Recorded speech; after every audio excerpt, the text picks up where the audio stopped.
Catéchisme de Spirago, 73e leçon. Continuation du chapitre sur le 4e commandement de Dieu qui nous ordonne d'honorer ses représentants sur la terre, les parents et les autorités ecclésiastiques et civiles. Chapitre 2 de ce 4e commandement, les devoirs envers les supérieurs.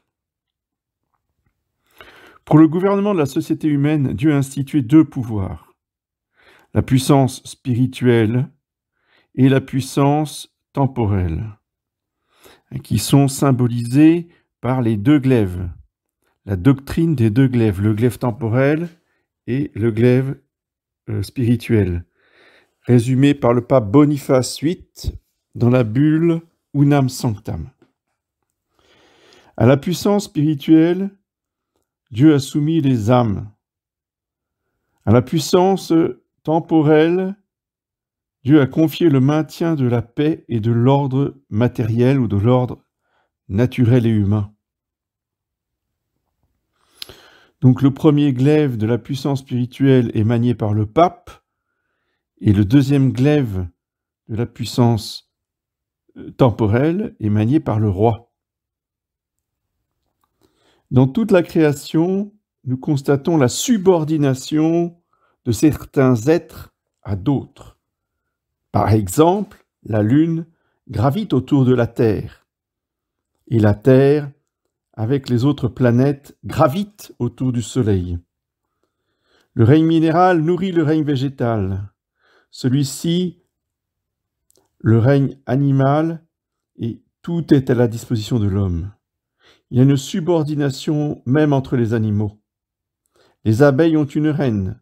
Certains oiseaux ou bêtes sauvages ont des chefs qui leur commandent. Dans notre propre corps, il y a des membres soumis aux autres. Et le même phénomène se retrouve dans le monde des esprits, où il y a différents ordres d'anges. Et les anges supérieurs commandent aux anges inférieurs. Dieu a voulu de même que dans la société humaine, il y eut des inférieurs et des supérieurs. Et cette subordination est même devenue nécessaire par le péché originel. Sans autorité, la société serait comme une armée sans chef, une tourbe indisciplinée. C'est exactement ce qu'on voit aujourd'hui. J'aime bien l'expression du professeur belge Marcel de Corte, qui parle de termitière. La société révolutionnaire est une termitière. Voyez. La société chrétienne est une ruche. Toute la différence entre les deux. Ce que la charpente est au bâtiment, l'autorité l'est à l'État. Sans la charpente, les murs s'écroulent, comme la société sans un gouvernement qui maintienne l'union des membres. Le principe de l'unité, c'est le chef. C'est le gouvernant. S'il n'y a pas de gouvernant, les gouvernés sont une termitière, c'est-à-dire que c'est le chaos. Comme les hommes, après le péché originel, s'attaquèrent entre eux, ainsi que des fauves, au point qu'un frère tua son frère, Dieu fut forcé de donner des chefs à ces sauvages pour mettre un frein à leur passion. Nous devons être reconnaissants à la Providence d'avoir constitué des autorités afin que nous ne soyons pas ballottés comme les vagues de la mer. Et je m'empresse, voyez, de préciser par rapport aux Gaulois qu'on veut nous présenter comme étant une société complètement anarchique où tout le monde se bat avec tout le monde, où il n'y a pas de chef, ce qui est totalement faux. La Gaule était unie, la Gaule a résisté aux Romains pendant très longtemps, les Gaulois ont même réussi. S'ils étaient aussi nuls, aussi anarchiques que César veut bien le dire, ils ne seraient jamais arrivés au Capitole à Rome. Non mais imaginez, l'armée des Gaulois au cœur de Rome. Ils ont voulu prendre le Capitole, et vous connaissez l'histoire, des oies du Capitole qui ont alerté, si vous voulez, les gardes, que les Romains étaient en train d'escalader le Capitole par la roche Tarpéienne, qui est un immense rocher si vous voulez, extrêmement escarpés. Et les Gaulois n'ont pas hésité, vous voyez, dans leur bravoure, leur courage et leur savoir-faire, à escalader le Capitole par une voie absolument inaccessible. Bon, je ferme la parenthèse. Non, je ferme pas la parenthèse. Pourquoi les Gaulois étaient-ils un peuple uni, fort et très bien organisé? Parce qu'ils n'étaient pas du tout une société anarchique, c'est une société monarchique. Il y avait un seul chef pour toute la nation, et ce chef, il était à la fois un chef temporel et un chef religieux. Donc c'était des païens, hein, on est bien d'accord, mais dans leur paganisme, les Gaulois avaient une société parfaitement monarchique, dirigée par les druides. Les chefs des villages ne s'occupaient effectivement que des choses temporelles, si vous voulez, de la vie quotidienne, mais celui qui gouvernait au sommet, c'est toujours un druide. Hein, et au sommet des druides, il y avait le grand druide. Ça, c'est très important de comprendre qu'une société ne peut durer, ne peut, je dirais, être pérenne à travers des siècles que s'il y a une unité hiérarchique, monarchique. Hein, sinon, bien, c'est très vite le chaos et la destruction et la dissolution. Je reprends l'abbé Spirago. Comme les hommes, après le péché originel, s'attaquèrent entre eux, ainsi que des fauves, Dieu fut forcé de donner des chefs à ces sauvages pour mettre un frein à leur passion. Nous devons être reconnaissants à la Providence d'avoir constitué des autorités afin que nous ne soyons pas ballottés comme les vagues à la mer, et en particulier nous avoir donné Clovis, hein, qui a justement continué, vous voyez, au moment où justement les Gaulois étaient vaincus à un moment donné par les Romains. Hein, ils avaient envoyé le meilleur d'entre eux, c'était Vercingétorix, etc. Donc, finalement, les Romains ont vaincu. Ils ont imposé leur loi dans tout l'Empire, et la Gaule faisait partie de l'Empire romain. Hein. Et pour relever la Gaule, Saint-Rémy a choisi Clovis.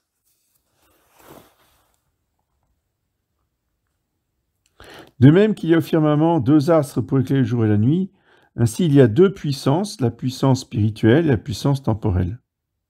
La première, la puissance spirituelle, est semblable au soleil, d'où l'éclipse. Hein, le thème de l'éclipse de l'Église, c'est ça, c'est que la puissance spirituelle, le soleil, est caché.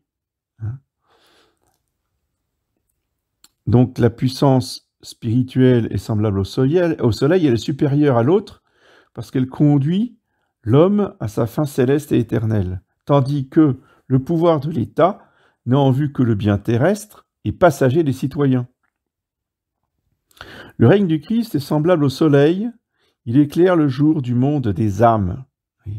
Et dans l'éclipse de l'Église, ce sont bien nos âmes qui sont dans la nuit, dans le doute, dans le froid de la haine, de la vengeance, de la concurrence impitoyable, dans la perte de tous les repères. Nous sommes sans but, nous errons à l'ombre de la mort, comme dit l'Écriture sainte. Alors que le Seigneur Jésus-Christ, c'est le soleil, la lumière, on sait où on va, on a une vision lointaine et on est réchauffé par son amour. L'amour de Dieu, c'est comme la chaleur du soleil. Le pouvoir séculier, lui, est semblable à la lune, qui éclaire la nuit des choses temporelles. Les intérêts terrestres sont confiés à l'Empire, les intérêts du ciel au sacerdoce. Tout en ayant des domaines distincts, les deux puissances se complètent. Elles sont comme les deux chérubins qui couvraient l'arche de leurs ailes.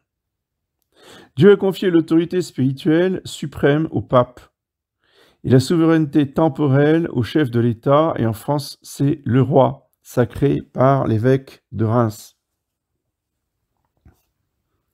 C'est une erreur de croire que les autorités tiennent leur pouvoir du peuple. Au contraire, toutes les autorités tiennent leur pouvoir de Dieu. C'est Jésus qui a dit à Saint Pierre, « Paix mes agneaux et paix mes brebis ». C'est donc par Jésus que Pierre a été constitué prince des apôtres et chef visible de toute l'Église militante. Avec une primauté et une suprématie de juridiction qui, de droit divin, se perpétue dans l'évêque de Rome. Et ce n'est pas un antichrist, usurpateur, n'importe quel voyou et bandit qui s'assoit sur le siège de Pierre, qui peut y changer quoi que ce soit. On est bien d'accord. L'origine divine de la puissance séculière est démontrée par les paroles de Jésus à Pilate. « Tu n'aurais sur moi aucun pouvoir, dit Jésus, s'il ne t'était pas donné d'en haut. » Évangile de Saint Jean, chapitre 19. C'est par Dieu que règnent les rois, et que les législateurs décrètent la justice. Livre de l'Ecclésiastique, chapitre 8. Prince, c'est le Seigneur qui vous a donné votre autorité, c'est le Très-Haut qui vous a donné votre puissance. Livre de la Sagesse, chapitre 6. Toute puissance vient de Dieu, et celles qui sont constituées sont établies par Dieu. Saint Paul aux Romains, chapitre 13. C'est à ce titre que les chefs d'État peuvent dire qu'ils le sont par la grâce de Dieu.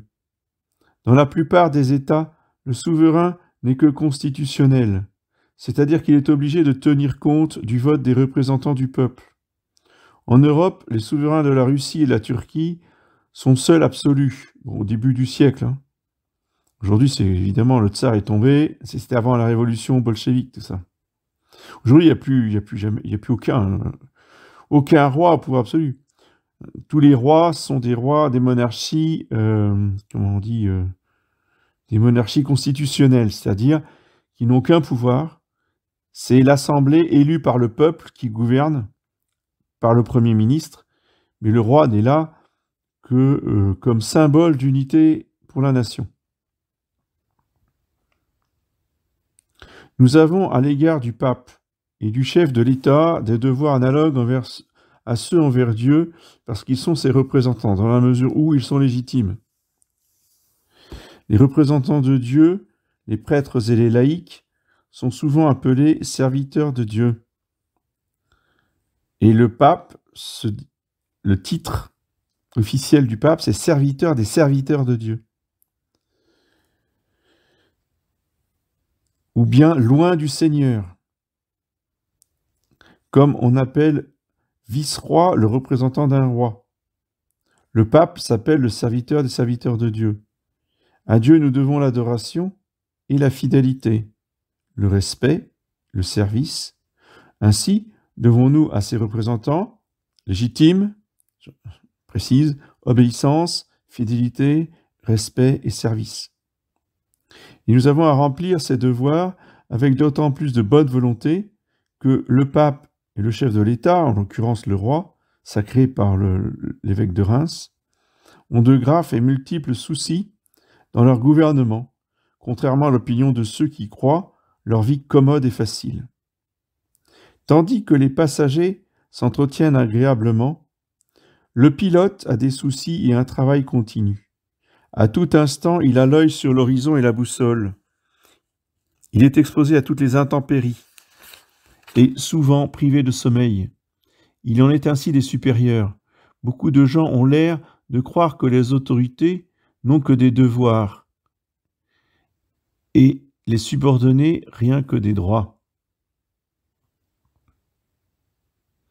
Les devoirs envers le pape sont les suivants. Lui obéir dans les choses religieuses, lui rester fidèle, le respecter et le soutenir dans sa charge pénible par nos prières et nos aumônes. Il faut obéir au pape dans les choses religieuses. Les fidèles de tout rite et de tout rang sont soumis au pape et tenus vis-à-vis de lui à une obéissance sincère. Concile du Vatican, chapitre 4. Le pape est au corps mystique du Christ, à l'Église, ce que la tête est au corps humain. La tête régit tous les membres, le pape tous les fidèles. Comme il est le vicaire du Christ, c'est par lui que nous apprenons la volonté de Dieu. Personne, mieux que le pape, ne peut s'appliquer les paroles de saint Paul. Nous sommes les ambassadeurs du Christ et c'est Dieu qui vous exhorte par nous. Pour les affaires civiles, nous ne sommes pas les sujets du pape. Nous sommes les sujets de l'État. Et donc, que le pape nous enjoigne d'aller voter, il est bien gentil, mais ce n'est pas son rôle. Ce n'est pas du tout son domaine. Oui. Que Léon XIII nous ait dit qu'il fallait absolument rallier la République, il faut respecter. Il faut toujours avoir beaucoup de respect pour le pape, mais là, il sort complètement de son domaine. C'est pas du tout, vous voyez, les choses religieuses. Là, c'est des choses purement politiques. Aller voter pour... Mais Saint Pie X aussi a dit la même chose, qu'il fallait aller voter, qu'il fallait participer aux élections. C'est bien gentil, c'est leur opinion. Mais on n'est pas tenu d'obéir, vous voyez, à des ordres du pape qui sont d'ordre purement civil et politique. Que ça soit bien clair dans la tête de tout le monde.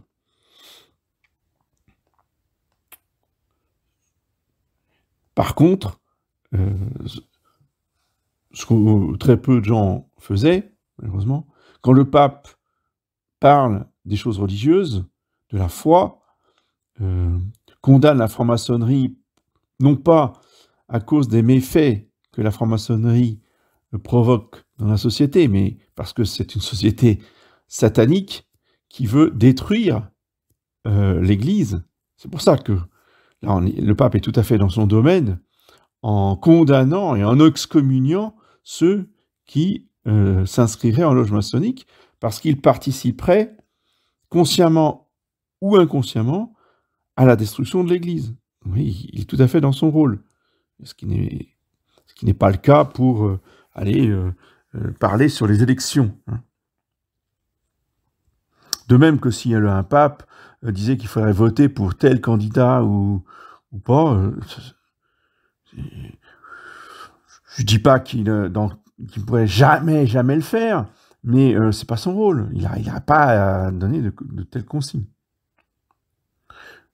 De même que quand Monseigneur Lefebvre a donné dans première page de Présent en 82, là, lorsqu'il y a eu les premières élections européennes, quand il a dit aux catholiques qu'il fallait tous aller voter Le Pen, je suis désolé, il a complètement sorti de son rôle d'évêque. Vous voyez, ça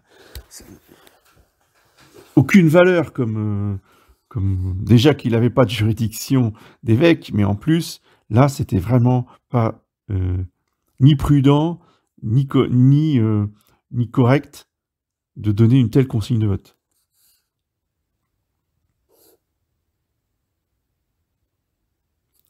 Nous devons rester fidèlement attachés au pape, car il est le chef de l'Église et le rocher sur lequel elle est bâtie. Se séparer du pape comme les Grecs, c'est se séparer de Dieu. On peut appliquer aux pauvres schismatiques les plaintes de Dieu à Samuel. Alors oui, j'ai oublié de préciser une chose, parce que on va certainement m'objecter, oui, mais l'Action française. Donc la condamnation de l'Action française n'a aucune valeur, on avait donc bien le droit de ne pas s'y soumettre. Erreur. La condamnation de l'Action française qui a été rédigée par le pape Saint Pie X lui-même ne concerne pas la politique. Elle concerne la foi.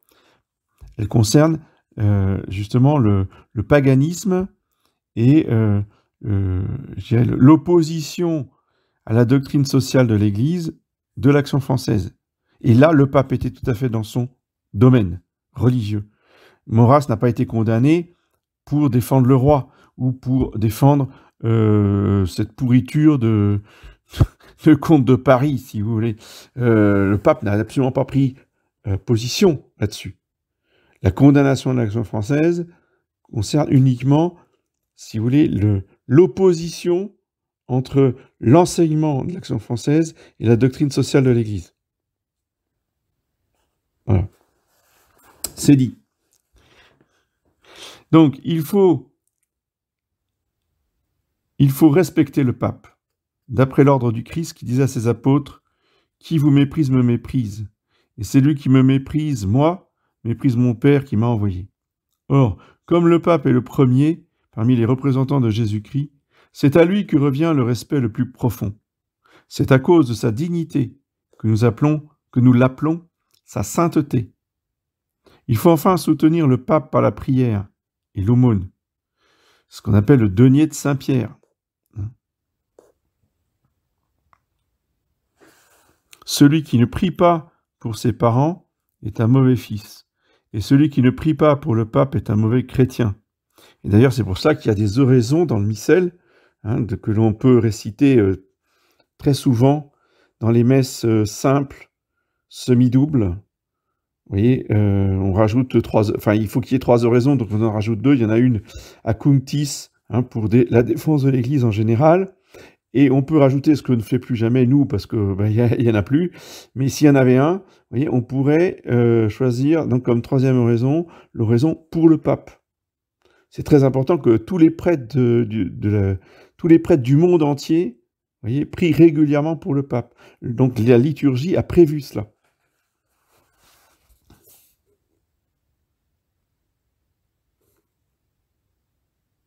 Le pape est obligé de subvenir aux besoins de l'Église, à la propagation de la foi parmi les infidèles, à la quantité d'institutions et d'établissements. Nos aumônes lui sont d'autant plus nécessaires qu'on l'a dépouillé de ses possessions temporelles. Possessions temporelles légitimes. Les États du Vatican étaient légitimes. C'est d'ailleurs grâce à la France que le pape a eu les États pontificaux. Je vous rappelle, c'était Pépin le Bref.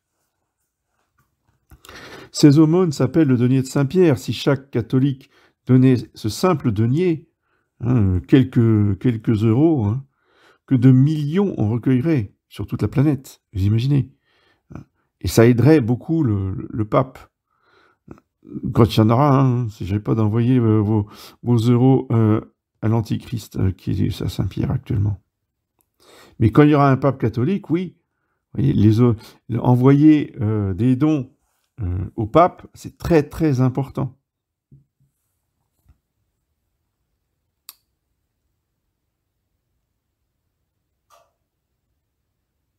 Les ennemis de l'Église appellent les catholiques fidèles au pape des ultramontains, parce que le pape demeure outre les monts, c'est-à-dire au-delà des Alpes. Ils prétendent, par ce sobriquet, les dénoncer comme de mauvais patriotes. Les catholiques sont au contraire des citoyens d'autant plus dévoués à la patrie qu'ils sont plus fidèles à la religion. Plus la crainte de Dieu est grande, plus grands sont les services qu'un citoyen rend à César, disait Origène. Les devoirs envers le pape sont la règle de nos devoirs vis-à-vis des pasteurs. Les fidèles sont tenus aussi à pourvoir à leur entretien. Jésus-Christ a ordonné que ceux qui prêchent l'Évangile vivent de l'Évangile. Première épître aux Corinthiens, chapitre 9. Et l'ouvrier est digne de son salaire. Première épître à Timothée, chapitre 5.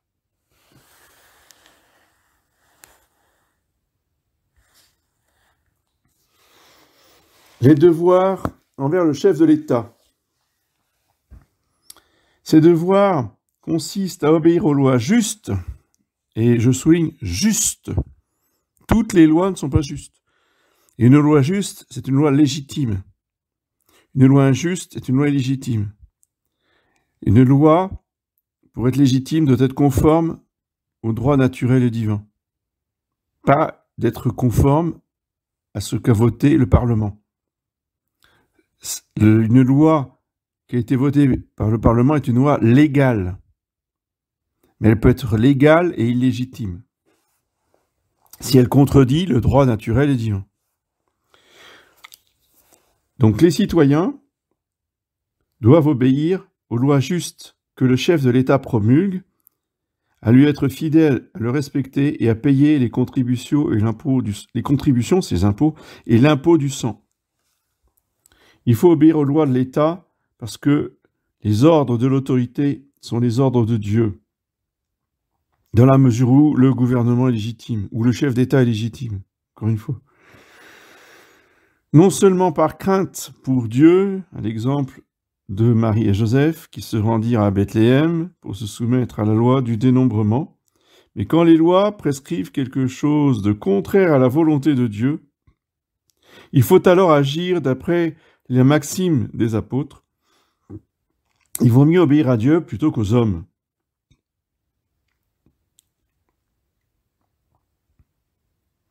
Cette maxime a été mise en pratique par les 3 jeunes gens dans la fournaise, par les 7 frères Maccabées, par saint Maurice, le chef, le légionnaire, l'officier de la légion thébaine. Il faut rester fidèle à la patrie, notamment pendant la guerre. C'est à quoi nous engage le serment du haut drapeau. Il n'est jamais permis de s'insurger, car résister à l'autorité, en dehors des voies légales, c'est résister à l'ordre de Dieu. Par amour pour le bien en général, il faut se soumettre non seulement au maître bon, mais aussi au maître désagréable. Première épître de Saint Pierre, chapitre 2. Comme les souverains mauvais sont généralement une punition de Dieu pour les péchés du peuple, les nations mal gouvernées doivent d'abord se convertir et puis prier pour la conversion des gouvernants. Donc comprenons bien que si nous avons Emmanuel Macron comme chef de l'État français, enfin de chef de l'État républicain, c'est un châtiment de Dieu qui est voulu par Dieu. Et pour châtier tous ces catholiques qui ne veulent pas de Jésus-Christ, roi de France, qui veulent un chef d'État républicain, eh bien, Dieu est allé progressivement. Il a donné des chefs d'État républicains pendant tout le XXe siècle. C'est allé crescendo dans le mal. Et tant qu'on n'a pas compris, Dieu nous frappe avec des chefs d'État complètement corrompus et qui font la guerre à la France. Mais ne croyons surtout pas que Dieu n'est pour rien là-dedans. Nous sommes tenus... Donc la seule façon de s'en débarrasser, c'est de prier pour que Dieu soit le convertisse, soit l'élimine. Il n'y a que Dieu qui peut faire quelque chose. Nous sommes tenus de respecter le chef de l'État. Craignez Dieu, dit saint Pierre, et honorez le roi. David nous donna en ceci un bel exemple en épargnant Saül qui le persécutait, parce qu'il était loin du Seigneur, quoiqu'il eût 2 fois l'occasion de le tuer. C'est par respect pour le chef de l'État qu'on joue en sa présence l'hymne national, qu'on pavoise et illumine les maisons, etc. Il faut en outre prier pour le souverain, car cette prière est agréable à Dieu. Alors oui, encore une fois, lorsque le souverain est légitime, c'est pourquoi il y a une prière aussi dans le missel, spécifique à la fin de la messe, après les prières au bas de l'autel, là, il y a la prière pour l'empereur ou pour le roi. Le nom du roi est cité aussi dans le canon de la messe. Donc on cite le pape, on cite l'évêque et on cite le roi. Bon, ça a été supprimé depuis longtemps des missels, mais dans les vieux missels, on trouve encore ça.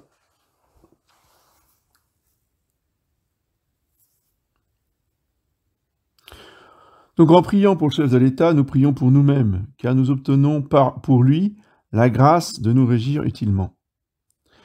Le Seigneur Jésus approuva le paiement des impôts en disant « Donnez à César ce qui appartient à César ». Et lui-même le paya pour lui et pour Saint Pierre avec la monnaie qu'apporta dans sa bouche, la monnaie qu'apporta dans sa bouche le poisson que Jésus avait ordonné à Pierre de pêcher. Saint Matthieu, chapitre 17. Il est juste que ceux qui jouissent des bienfaits de la société contribuent aux frais nécessités par le bon ordre et la prospérité du pays. Là encore, c'est quand les choses vont bien. Je ne vous parle pas d'aujourd'hui. Pour ceux qui voudraient connaître comment le chef de l'État et comment l'État aujourd'hui gère les finances, je vous recommande le livre d'Héloïse Benamou. Héloïse Benamou au Jardin des Livres. Elle vous expliquera comment la République pille. C'est pas vol. Le vol, si vous voulez, c'est quelque chose, c'est déjà un crime, un délit. Mais là, il ne s'agit pas de vol, il s'agit de pillage. C'est-à-dire que l'État pille complètement les Français. Donc, on ne parle pas d'aujourd'hui. Là, l'abbé Spirago parle en 1910, quelque chose comme ça, 1909. Donc, on parle de l'État quand tout fonctionne bien. Et il y a toujours eu des impôts. Et les sujets ont toujours râlé, voire protesté, voire se sont rebellés contre les impôts, même sous la monarchie. Hein. Faut croire que parce qu'on a un roi chrétien, tout ira bien et qu'on sera très content. Pas vrai, ça. Hein. Pas vrai, parce que le roi très chrétien, même s'il est très pieux, très correct, qui fait régner la justice, il vous fera payer des impôts.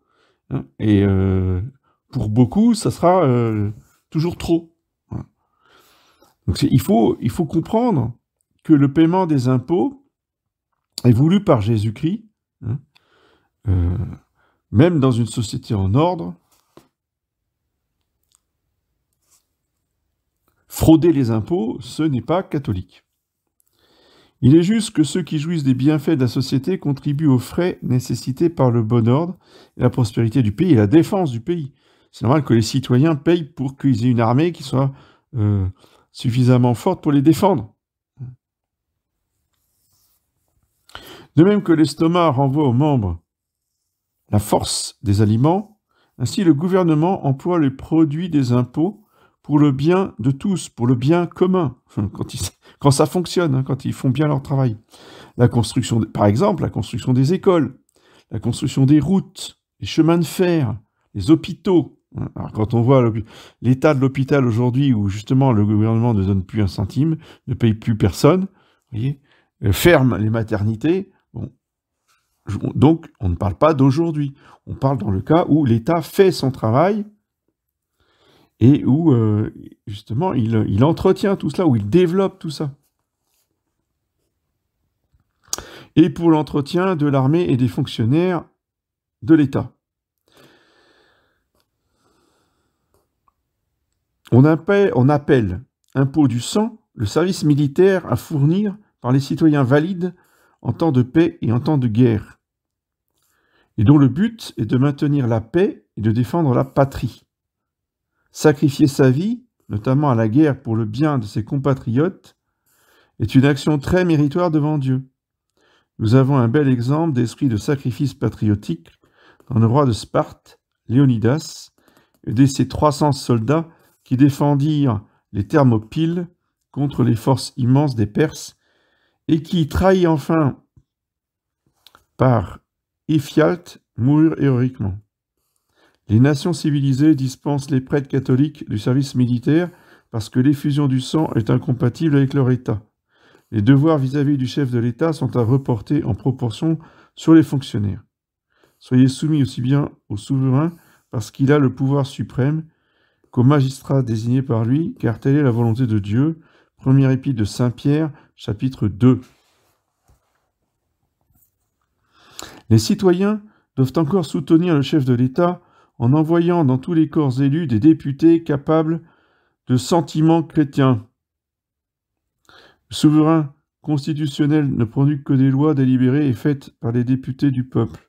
C'est pour cela que les responsabilités devant Dieu est immense, non moins pour les députés qui font les lois que pour les citoyens qui élisent les députés.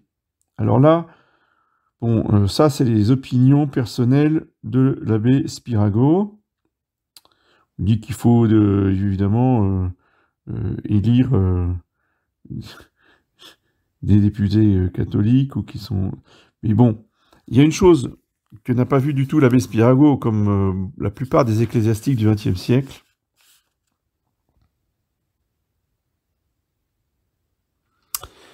C'est que le problème, c'est pas d'envoyer des hommes catholiques à l'Assemblée nationale.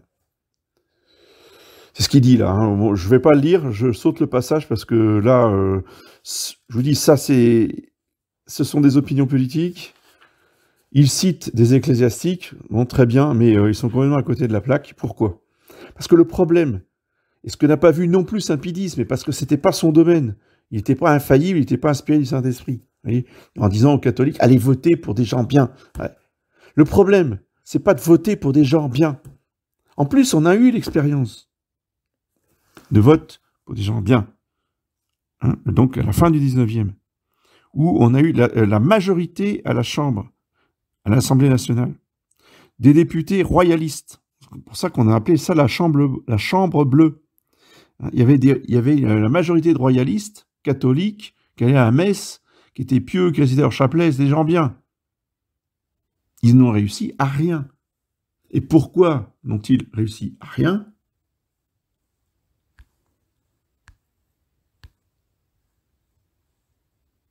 Pourquoi n'ont-ils réussi à rien? Parce que la constitution de l'État était antichrétienne. Le problème, c'est que si vous voulez voter des bonnes lois dans un État qui a une constitution basée sur les droits de l'homme, vos lois n'ont qu'une valeur, n'ont qu'une force, n'ont qu'une puissance. Et elles sont balayées quelques années après par d'autres députés qui, de toute façon, les mettront à la poubelle, hein, au nom du respect des droits de l'homme et de la démocratie et tout le bazar, parce que c'est un problème de constitution. Si le texte de la Constitution était catholique, donc pas basé sur les droits de l'homme, mais basé sur le gouvernement divin, sur la royauté sociale au Seigneur Jésus-Christ, alors là, d'accord, on pourrait voter pour des gens bien qui iraient faire des lois en conformité avec la Constitution catholique. Mais, pour votre information, il n'y a jamais eu de Constitution catholique en France depuis la Révolution française. D'accord? Voilà. Donc, on oublie. Voilà, je termine ce chapitre sur nos devoirs envers les supérieurs, en particulier les supérieurs civils, par cette note vraiment très, très, très, très importante qu'il faut que tout le monde comprenne. Tant qu'il n'y a pas de constitution catholique, on ne vote pas, on n'envoie personne à l'Assemblée, parce que c'est valider finalement, in fine, la constitution antichrétienne basée sur les droits de l'homme. Voilà. J'en ai terminé pour ce soir. Et donc, je vous dis à bientôt.